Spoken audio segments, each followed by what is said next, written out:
میرے پیارے بھائیوں اور بہنوں، ہم ایک بار پھر حاضر ہیں۔ ہم رمضان کے مہینے میں داخل ہو چکے ہیں۔ جنت کے دروازے کھلے ہیں اور جہنم کے دروازے بند ہیں۔ لیکن میں چاہتا ہوں کہ آپ ایک لمحے کے لیے رکیں اور سوچیں کہ پچھلے رمضان میں کتنے لوگ ہمارے ساتھ تھے، لیکن آج یہاں نہیں ہیں۔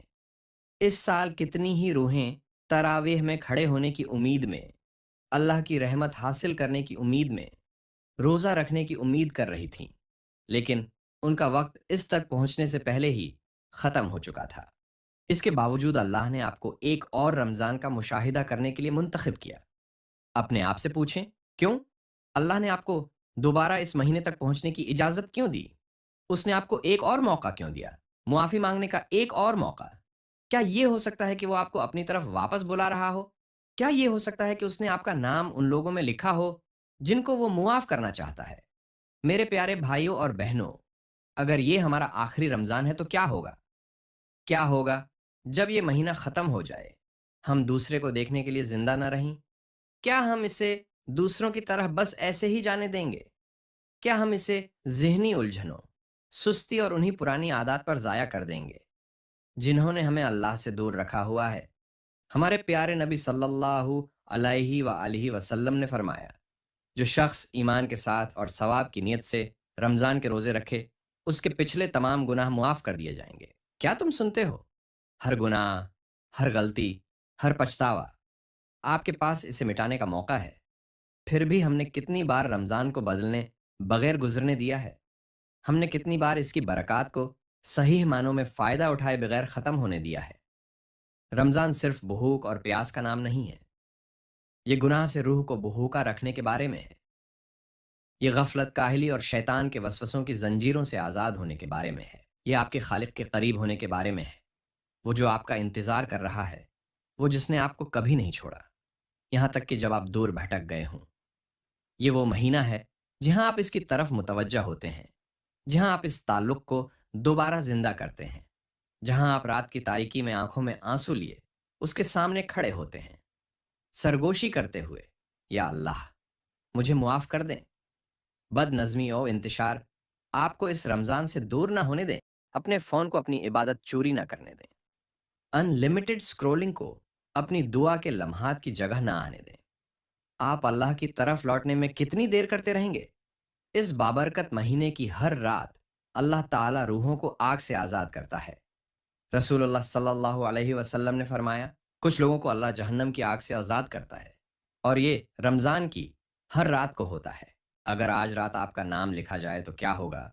کیا ہوگا اگر یہ وہ لمحہ ہے جہاں اللہ آپ کے دل کو دیکھتا ہے، آپ کے خلوص کو دیکھتا ہے اور آپ کو اپنی بخشش عطا کرتا ہے؟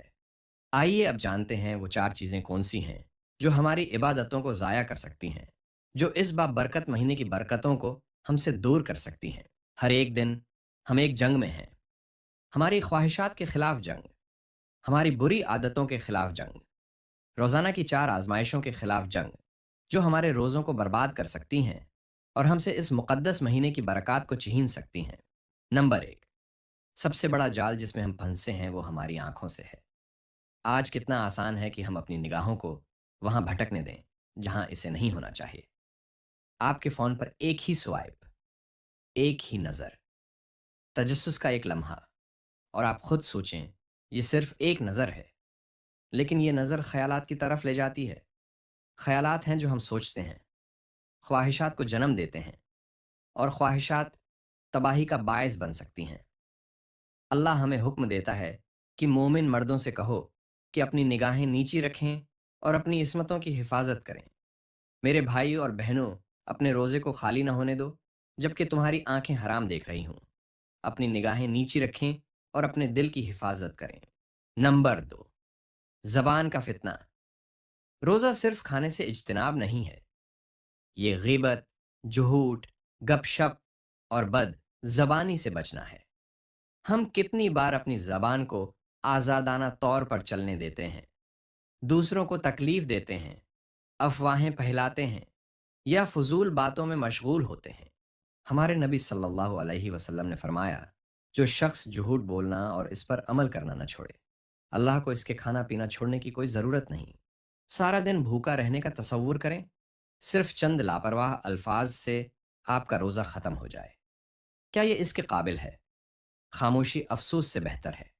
اپنی زبان کو ذکر، دعا، بھلائی کے لیے استعمال کریں، ہلاکت کے لیے نہیں۔ نمبر 3، آپ کے ہاتھ۔ آپ کے ہاتھ صرف کھانے کے لیے نہیں ہیں، وہ ٹائپ، سوائپ، ٹیکسٹ اور ٹچ کر سکتے ہیں۔ اس رمضان میں آپ کے ہاتھ کیا کر رہے ہیں؟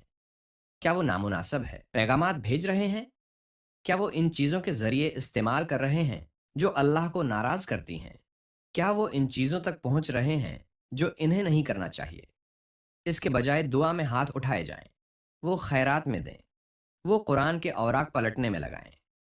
اپنے ہاتھوں کو بھلائی کے لیے استعمال کرو، ورنہ وہ قیامت کے دن تمہارے خلاف گواہی دیں گے۔ اور چوتھا اور آخری نمبر، آپ کے پاؤں۔ آپ کا ہر قدم یا تو آپ کو جنت کے قریب لے جا رہا ہے یا آپ کو تباہی کی طرف گھسیٹ رہا ہے۔ کیا آپ کے پاؤں آپ کو مسجد کی طرف لے جا رہے ہیں یا فتنہ کی جگہوں کی طرف؟ کیا وہ نیکی کی طرف چل رہے ہیں یا گناہ کی طرف بھاگ رہے ہیں؟ ہر قدم اہمیت رکھتا ہے، ہر منزل اہمیت رکھتی ہے۔ نیک لوگوں کے نقش قدم پر چلو اور شیطان کی راہوں کو چھوڑ دو۔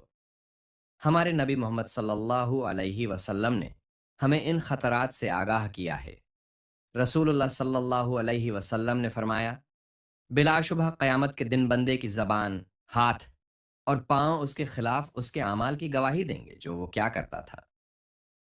یہ 4 آزمائشیں ہماری آنکھ، زبان، ہاتھ اور پاؤں مسلسل آزمائے جاتے ہیں، اور اگر ہم ان پر قابو نہ رکھیں تو شاید ہم پیٹ بھر کر روزہ رکھیں لیکن اپنے گناہوں سے روزہ افطار کریں۔ میرے پیارے بھائیوں اور بہنوں، رمضان ایک تحفہ ہے۔ یہ ہماری خواہشات کے خلاف اس جنگ کو جیتنے کا موقع ہے۔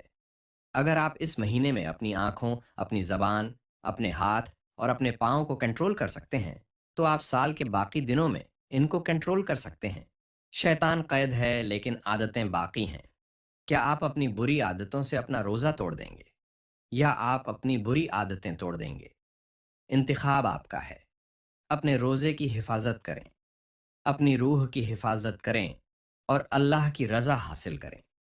اے اللہ، یہ رمضان ایسا ہو جو ہمیں بدل دے۔